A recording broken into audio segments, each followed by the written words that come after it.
Welcome back to the Perfect Father podcast. I'm doing a little mid-morning release, so I apologize. I always like to get the information out early in the morning for you early birds. I was thinking of Beth. You're always reading it early, and Brian, John, I'm sure there are others. If you have the little read icons, sometimes I go back and just kind of see who's tracking. So yes, it's kind of important to me to know that this is meaningful to you. So please like, subscribe, put a comment. It keeps me encouraged. Chiefly, I do this because I believe the Lord has called me to do it. But it's always good to hear something from you that it's important. I was just going to send out my devotion this morning, but this topic, this particular truth, or I like to call it reality, is so essential for us to help navigate our lives. I like to say navigate our lives with joy for His glory, because it really puts the emphasis on Him and not on us.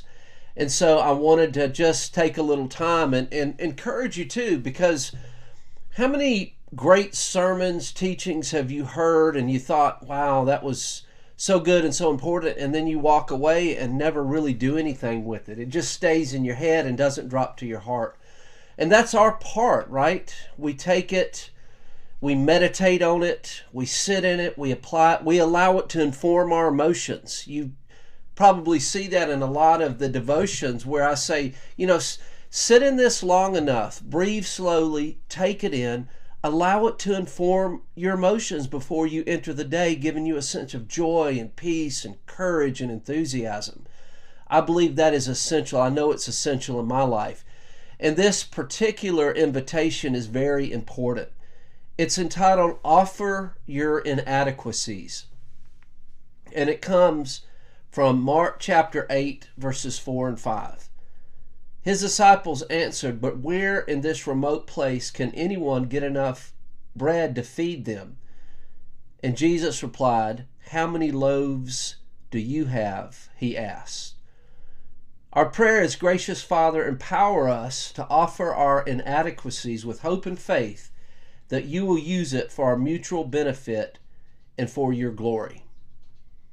The challenge that's written here is shame, which is the language of evil. I like to say we speak English, Satan speaks shame, invites us to focus on our inadequacies, tempting us to fear and doubt, often causing us to procrastinate, manipulate, perform, hoard, while he invites us to participate in his kingdom adventure, displayed in the story of the feeding of the thousands that is characterized by overwhelming need, inadequate resources, and yet the assurance of his blessing. This is what characterizes life in the kingdom of God. This adventurous life, overwhelming need, inadequate resources, and yet the assurance of his blessing. And some of us spend our lives trying to get away from this, trying to feel safe and trying to feel secure. One of the things that came out of COVID that drove me crazy, and I know it's not just me that's noticed this, is everyone now says be safe. Every time you're around them, every time you're departing, whatever's going on, be safe. I've got this guy that sometimes when I go to Starbucks, this young guy, and he always says that, be safe. And I've decided, and I've said back to him a few times now, he probably thinks I'm crazy, be adventurous. Be adventurous. We're called to adventure. The story of Abraham, and I love Jordan Peterson's take on this, is God revealing his nature, that he's the God that calls us to adventure. Here's a guy in his 70s. Everything is great. He has no need in the world, and that's what most people pursue. If I can just get to the place where every need is met, and God says, leave here, and I'll take you to a place that you've never seen before. It's that call to adventure. And this is really a reality in our life, and oftentimes a reality that we try to escape, maybe with pride. Where we perform like we have it all together. Boy, that's exhausting. Maybe with perfectionism. I'll make it happen. I've talked about the orphan mentality. If it is to be, it's up to me. That is a crushing way to pursue life. If it is to be, it's up to me. Or maybe just the insecurity that we don't even try at all. So we procrastinate. We move away from the adventure. We don't face the challenge. We don't face the barrier.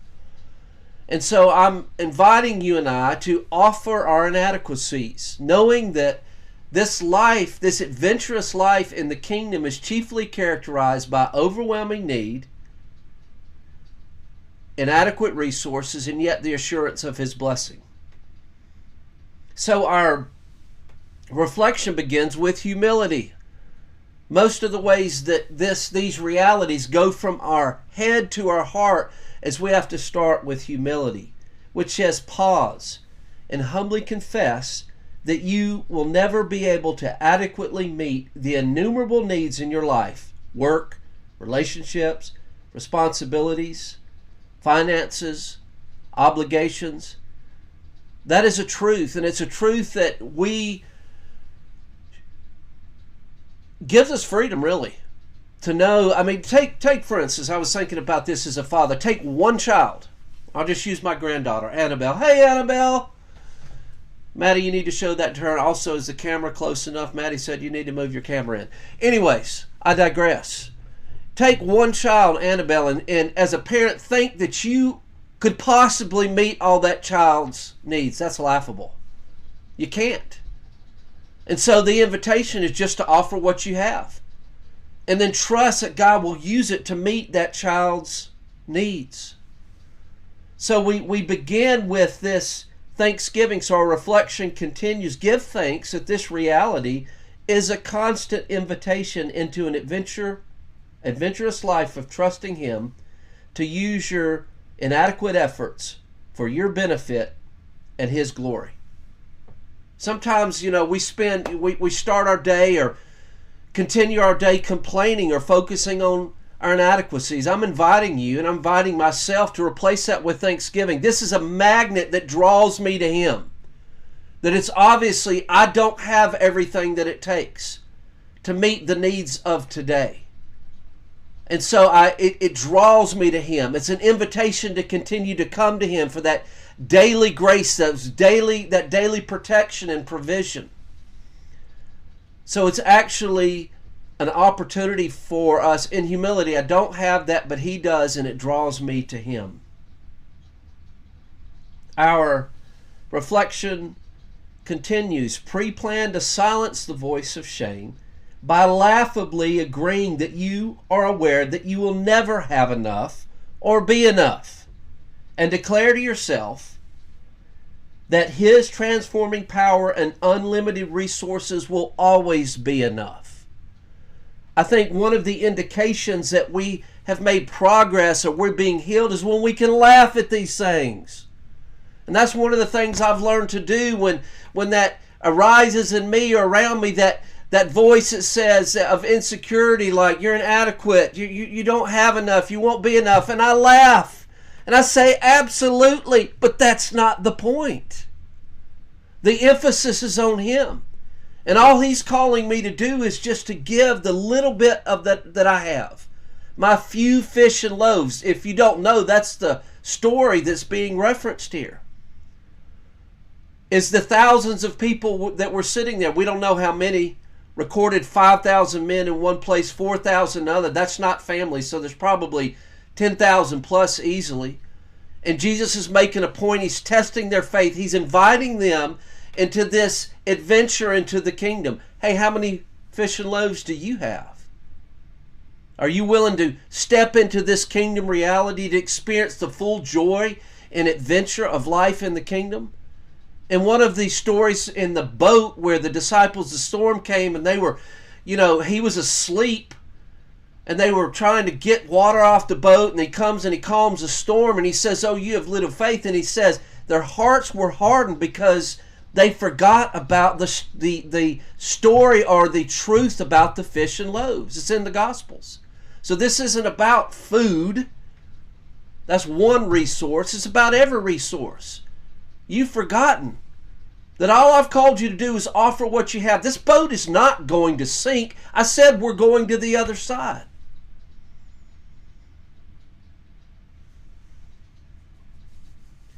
Our reflection concludes, pre-plan to offer your inadequacies in faith throughout the day.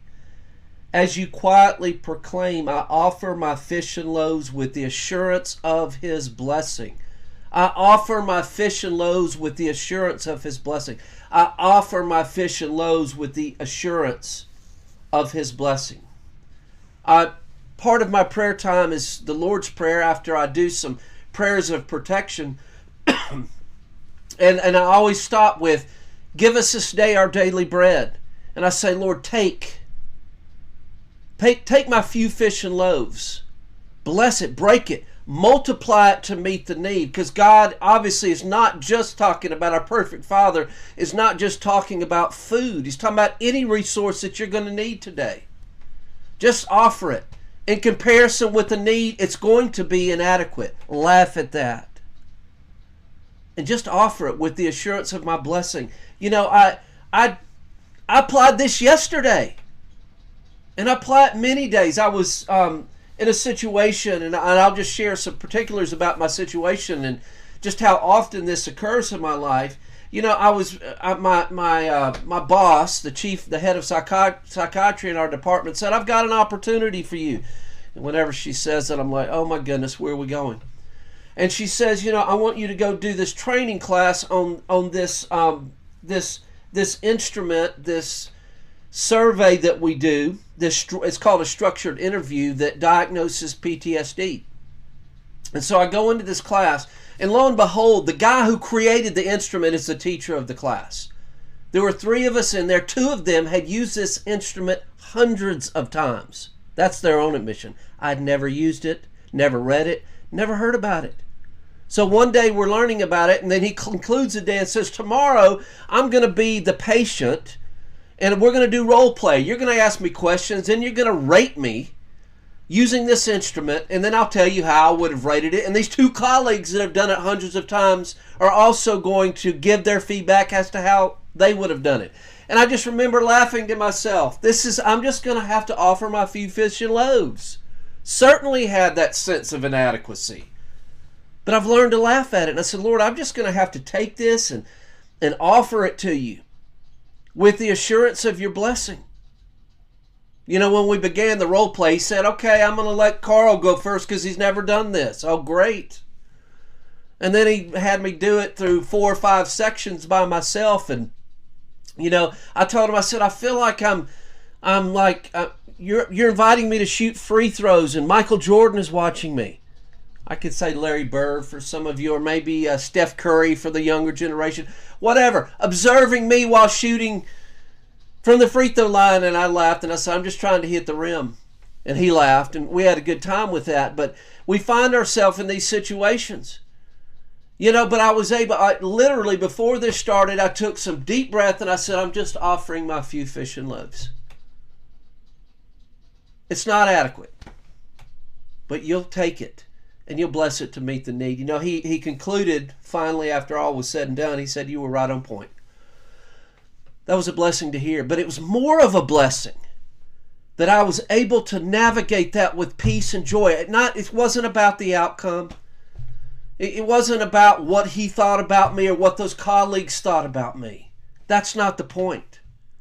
The point is that he is glorified when I walk in peace and joy and faith and assurance and courage, regardless of the need, regardless of the barrier.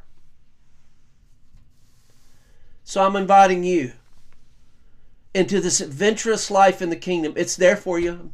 It'll be there for you today, tomorrow, days to come, where you face overwhelming need with inadequate resources, and yet with the assurance of his blessing.